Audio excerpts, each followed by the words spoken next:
प्रिय श्रद्धावंत मुलामुलीनो आणि भावा बहिणीनो, दर महिन्याच्या पहिल्या शुक्रवारी आपल्या कॅथेड्रल पॅरिशमध्ये येशूच्या पवित्र हृदयाची, क्षमाशील हृदयाची आपण विशेष आठवण करून प्रार्थना करत असतो, उपास तापास करत असतो. आणि त्याच्या पूर्वसंध्येला म्हणजे गुरुवारी संध्याकाळी आपण आराधना करत असतो, पापनिवेदन संस्कार करत असतो आणि या शुक्रवारसाठी तयारी करत असतो. महिन्याच्या पहिल्या शुक्रवारसाठी ही जी तयारी असते ही लक्षणीय असते. विशेष म्हणजे आपणाबरोबर बोलण्याचा, संवाद साधण्याचा हा योग आलेला आहे. हा मी दैव योग मानतो. केवळ योगायोग नव्हे तर परमेश्वरी कृपेचा हा आम्ही योग मानतो. आगामी महिन्यातील करोना विषाणूच्या संसर्गजन्य साथीला तोंड देण्यासाठी आपल्याला सज्ज राहायचं आहे. मागील महिन्यामध्ये ज्या काही चांगल्या गोष्टी घडलेल्या आहेत त्याबद्दल आपण देवाचे आभार मानत असताना आपल्यापुढे काही माहिती वजा अहवाल सादर करायचा आहे. विशेष म्हणजे 1 मे 2020 ते कोरोना टळेपर्यंत भावी कार्यदिशेसाठी आम्हाला आपलं सहकार्य हवं आहे, सहयोग हवा आहे. सर्वप्रथम मागील महिन्यामध्ये म्हणजेच या एप्रिल महिन्यामध्ये एकूण 7 व्यक्तींचं निधन झालं. आपल्यापैकी काहींना माहीत असेल, काहींना माहीत पडलं नसेल, कारण आपण चर्चमध्ये येऊ शकत नाही. या 7 व्यक्ती पुढील प्रमाणे: ख्रिस्तवासी जॉन मेथॉस 98 वर्षाचे, फणसभाट येथे राहणारे, त्यांचं निधन 2 एप्रिलला झालं. ख्रिस्तवासी सायमन पॉल हे 52 वर्षाचे, ते कारकून भाटातील एका सहकारी सोसायटीमध्ये राहत होते, त्यांचं निधन 11 एप्रिलला झालं.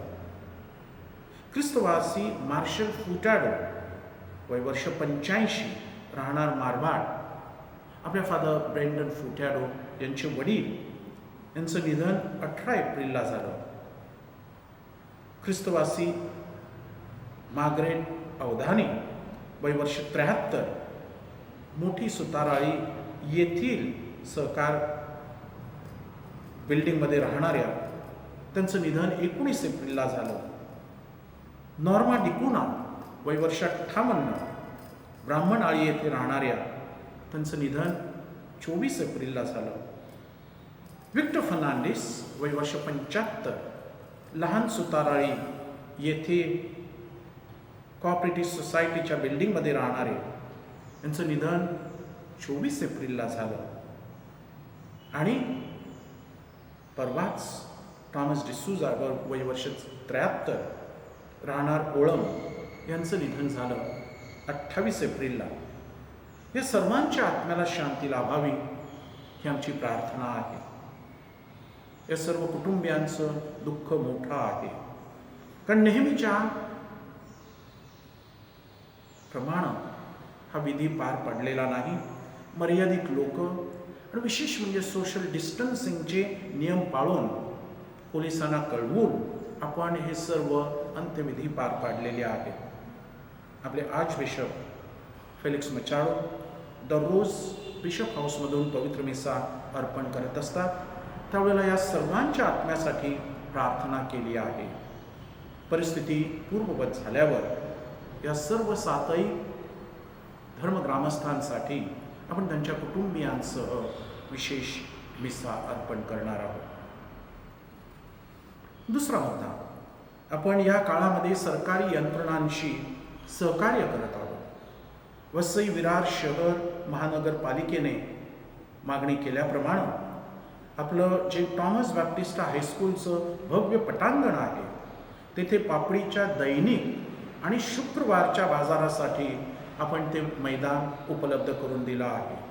त्याचप्रमाणे आपलं सिनियर कॉलेज संत गोन्सालो गार्सिया कॉलेज येथे माननीय तहसीलदार यांनी आवाहन केल्याप्रमाणे आपण त्या ठिकाणी 2 वर्ग रेशनचं धान्य साठविण्यासाठी दिलेले आहेत. अशा प्रकारे या दोन्ही बाबींसाठी आपण धर्मप्रांताचे प्रमुख आपले आर्च बिशप फेलिक्स मचाडो यांच्याशी चर्चा करून नंतर संबंधितांना परवानग्या दिलेल्या आहेत. तिसरा मुद्दा, या टाळेबंदी म्हणजे लॉकडाऊनच्या दरम्यान आम्ही धर्मगुरू काय कार्य करत आहोत. तर दररोज सकाळी आम्ही 6:30 वाजता आणि सकाळी 8 वाजता 2 वेळा आपण पवित्र मिसा अर्पण करत असतो. आणि आपल्या हेतूंसाठी त्याचप्रमाणे सध्याच्या परिस्थितीवर परमेश्वराचा आशीर्वाद यावा म्हणून आम्ही दुपारी 12 वाजता देखील रोजरी आणि सायंकाळी 7:30 वाजता खास प्रार्थना करत असतो. दर रविवारी सायंकाळी विशेष आराधना आणि बुधवारी नित्य सहायक मातेचा नोवेना आम्ही अर्पण करत असतो व आपणा सर्वांसाठी आम्ही प्रार्थना करत असतो. त्याचप्रमाणे बिशप हाऊसमधून साजरा केल्या जाणाऱ्या आज बिशपांच्या पवित्र मिसा बलिदानामध्ये आम्ही सोयीस्कर वेळेनुसार सहभागी होतो यूट्यूबद्वारे व त्यांच्या दैनंदिन प्रवचनातील तसेच त्यांच्या इतर मार्गदर्शनाप्रमाणे आपण आपल्या धर्मग्रामामध्ये कार्य करत आहोत. पवित्र मिसा, रोजरी, साक्रामेंतासमोरील आराधना, वैयक्तिक प्रार्थना, नोवेना, त्याचप्रमाणे सामूहिक प्रार्थना आणि आमच्या टीम मीटिंग्स याद्वारे आम्ही आपल्या धर्मग्रामातून गरीब, गरजवंत व स्थलांतरित व्यक्तींसाठी महिन्यापूर्वी अभ्यास सुरू केला. टाळेबंदी सुरू झाली आणि आमचा अभ्यास सुरू झाला. त्याद्वारे आम्हाला कळून चुकलं की विदर्भ आणि गुजरात, विशेषतः गोंदिया आणि गुजरात येथील अनेक स्थलांतरित जे आपल्याकडे कामासाठी कन्स्ट्रक्शन वर्कर म्हणून आलेले होते आणि मुंबईकरांच्या वाडीमध्ये ते राहत होते, शेतामध्ये, अशा 84 कुटुंबांना म्हणजेच 347 व्यक्तींना मदत कशी करता येईल या दृष्टीने महानगरपालिकेशी आपण सतत चर्चेमध्ये होतो. कॅथलिक बँकेबरोबर आपल्या धर्मप्रांतातर्फे या बाबतीत पुढाकार घेऊन चर्चा सुरू झाली आणि फोनवरून आपण आपले धर्मग्राम पालखी मंडळ आणि सेवक नेते यांच्या मदतीनं गरजवंत लोकांची यादी तयार केली आणि 97 कुटुंबांना धान्याच्या पिशव्या पुरविण्यात आल्या. यासाठी सर्व अभ्यास आपल्या तळागाळातील सेवक नेत्यांनी केलेला होता. ही नावं त्यांनी गोळा केली होती. धान्य पिशव्यांचे संयोजन फादर रमेश यांनी केलं.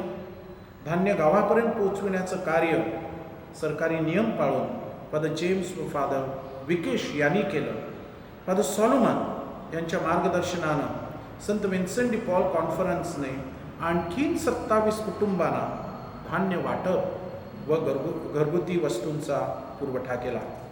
या कामी आपल्याकडे टाळेबंदीमुळे अडकून पडलेल्या, आपल्याकडे शनिवार रविवारी पालखी कार्यासाठी येणारे ब्रदर अविनाश यांनी अविरत परिश्रम केले आहेत. धर्मप्रांताने केलेल्या मार्गदर्शनाप्रमाणे कोरोना विषाणू रोग निवारक व्यवस्थापन समिती ही सोमवारी स्थापन झाली आहे. त्यात प्रमुख धर्मगुरू, धर्मप्रांतीय पालखी परिषदेतील धर्मग्रामाचे प्रतिनिधी, DPC प्रतिनिधी, धर्मग्राम अर्थ समिती सदस्य व संत विन्सेंट डी पॉल कॉन्फरन्सचे धर्मग्रामातील प्रतिनिधी आहेत. त्याचबरोबर आणखी 3 आमंत्रित गरजेनुसार आपल्याला सहयोग करत आहेत. सोमवारी पहिली सभा झाली आणि पुढची सभा येत्या सोमवारी म्हणजे 4 मे रोजी आहे. विशेष म्हणजे सभेआधी, सभेवेळी आणि सभेनंतर सुद्धा सोशल डिस्टन्सिंगचं काटेकोरपणे अनुपालन केलं जातं. गरजूंची यादी अद्ययावत करणं म्हणजे त्यात कुटुंबाची माहिती, आधार कार्ड क्रमांक, एकूण लाभार्थींची संख्या व रेशन कार्ड माहिती आदी बाबी आवश्यक आहेत. ही सर्व माहिती सरकारला यथावकाश द्यावी लागणार आहे. त्यामुळे सरकारकडून मिळणारे सहाय्य, विन्सेंट डी पॉल सोसायटीकडून मिळणारे साहित्य, कॅथलिक बँक किंवा जनहित म्हणजेच कारितास वसईचं जे केंद्र आहे त्यांच्याकडून मिळणारी मदत त्याच व्यक्तींना मिळत नसेल याची खातरजमा केली जाते आणि खरोखर गरजवंत अशा व्यक्तींना, असहाय्य व्यक्तींना कृपा माता कथीड्रल धर्मग्राम केवळ आपल्याच धर्मग्रामातील जे जे कोणी गरीब व गरजवंत आहेत अशा व्यक्तींना आपल्याला दिलेल्या मार्गदर्शक सूचनेप्रमाणे आपण यापुढे मदत करणार आहोत। ही मदत किती काळ चालेल हे आपल्याला ठाऊक नाही। करोना व्हायरस लवकरात लवकर आटोक्यात यावा, तो संसर्ग जो रोग आहे त्यावर मात करता यावी म्हणून आपण प्रार्थना करत आहोत आणि संशोधक प्रयत्न करत आहेत। इतर व्यक्ती, डॉक्टर, नर्सेस आणि सेवाभावी संस्था आणि संघटना आणि व्यक्ती जीव धोक्यात घालून कार्य करत आहेत, याची आम्हाला जाणीव आहे। आतापर्यंत काही सहृदयी व उदार व्यक्तींनी या कार्यासाठी मदत पाठवायला सुरुवात केली आहे, त्यांची आम्ही ऋणी आहोत। न सांगता कित्येक जणांनी फोन केले आणि मदत पाठवलेली आहे। त्यांना रीतसर पावती दिली जाईल व त्यांची नावं कृपा परिवार मासिकात छापली जातीलच। हे सर्व करताना आपण सरकारी नियम आणि विशेषतः आपली जी ट्रस्ट आहे ती GST बरोबर नोंदणीकृत असल्यामुळे GSTचे नियम देखील आपल्याला यापुढे देखील पाळावे लागणार आहेत। आपण ते पाळत आहोत। शेवटी माझ्या प्रिय मुलामुलींनो आणि भावा बहिणींनो, आपण घरी आहात, पण तुम्ही आम्हाला रोज प्रार्थनेमध्ये भेटता। आम्ही तुमची आठवण करून आहोत, आठवण ठेवून आहोत। देऊळ बंद आहे, परंतु प्रार्थना व सर्वोत्कृष्ट प्रार्थना म्हणजे पवित्र मिसा, नोवेने, आराधना, रोजरी आम्ही या ठिकाणी सुरू ठेवली आहे। लवकरात लवकर आपणाला प्रत्यक्ष भेटता यावं ही आमची सदिच्छा आहे, ही आमची प्रार्थना आहे।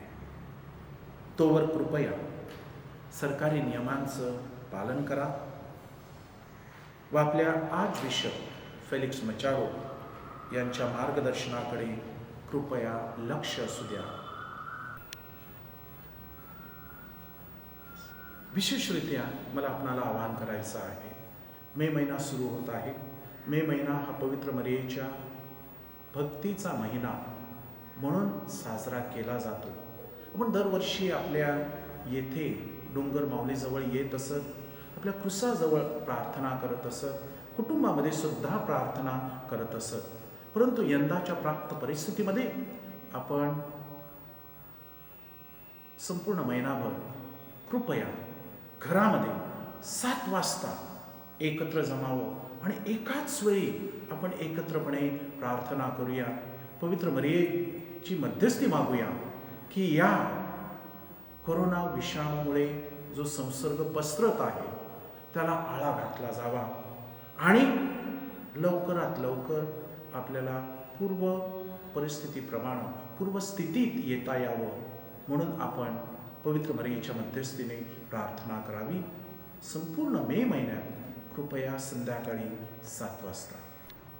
त्यासाठी आपले आज बिशप फेलिक्स मचाडो यांनी खास पोप फ्रान्सिस यांनी तयार केलेल्या ज्या 2 प्रार्थना आहेत त्यापैकी आलटून पालटून प्रत्येक दिवशी आपण एक प्रार्थना वापरावी।